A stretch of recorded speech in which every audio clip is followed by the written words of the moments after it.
அதாவதுங்க அவங்க அப்படித்தான் பேசுவாங்க. ஏன்னா இது மற்றவர்களை நாங்கள் காப்பி அடித்து அறிவிக்க வேண்டிய அவசியமே இல்லை.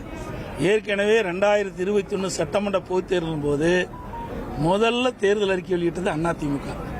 எங்களுக்கு பிறகு 1 மணி நேரம் கழிச்சு தான் திமுக தேர்தல் அறிக்கை வெளியிட்டாங்க. அப்பொழுதே எங்களுடைய தேர்தல் அறிக்கையில் இது இடம்பெற்றிருக்குது. அதாவது அறிவிப்பு எண் 2 மகளிர் நலன் எங்களுடைய புத்தகம் எங்களுடைய என்னன்னு காட்டிடுவோம். ஏன்னா இந்த அமைச்சரெல்லாம் வேணும் வேண்டே திட்டமிட்டு ஒரு தவறான செய்தி சொல்லிட்டு வராங்க. இது எங்களுடைய அறிவிப்பு புத்தகம் அப்பவே வெளியிட்டோம். 2021ஆம் ஆண்டு அனைத்து இந்திய அண்ணா திராவிட முன்னேற்ற கழகத்தினுடைய தேர்தல் அறிவிப்புகள் இதை நாங்கள் கொடுத்திருக்கிறோம். 3வது அறிவிப்பு மகளிருக்கு பேருந்து பயணச் சலுகை. நகர பேருந்துகளில் பயணம் செய்யும் மகளிருக்கு பேருந்து கட்டணத்தில் 50% கட்டணம் வழங்கப்படும். அதான் நாங்கள் ஏற்கனவே அறிவிச்ச திட்டம் தான். ஒரு புதுசாக ஒன்று நாங்கள் இருக்கல. அதே மாதிரி வீடு அம்மா இல்ல திட்டம் அது நாங்கள் ஏற்கனவே அறிவிச்சிருக்கிறோம். குடியிருப்புக்கு சொந்த வீடு இல்லாதவர்களுக்கு கிராமப்புறங்களில் அரசே இடம் வாங்கி காங்கிரீட் வீடு கட்டித்தரப்படும்.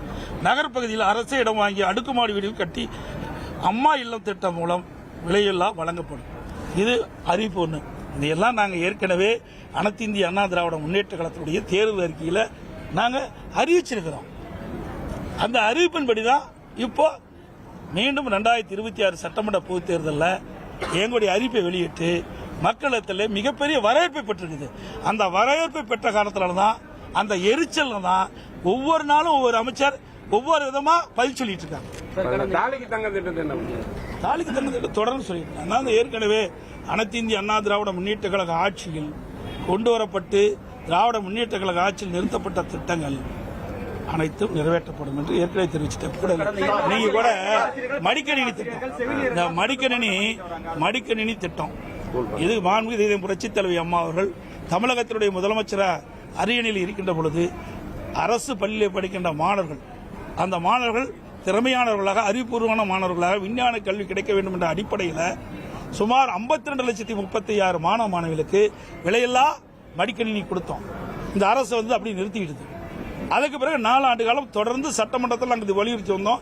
எங்களுடைய சட்டமன்ற வலியுறுத்தி வந்தாங்க. நாங்கள் தொலைக்காட்சி மூலமாக எங்களுடைய கருத்தை தெரிவித்தோம், அறிக்கையின் மூலமாக தெரிவித்தோம்.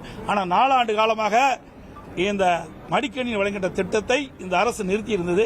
இப்போ இந்த அரசு தோல்வி பயத்தின் காரணமாக திமுக கட்சி தோல்வி பயத்தின் காரணமாக அடுத்த ஆண்டு நடைபெற்ற சட்டமன்ற தேர்தலில் தோல்வியுற்றுமோ என்ற அச்சத்தின் காரணமாக இப்பொழுது 10 லட்சம் கல்லூரி மாணவர்களுக்கு கொடுப்பதாக அறிவிச்சிருக்கிறாங்க.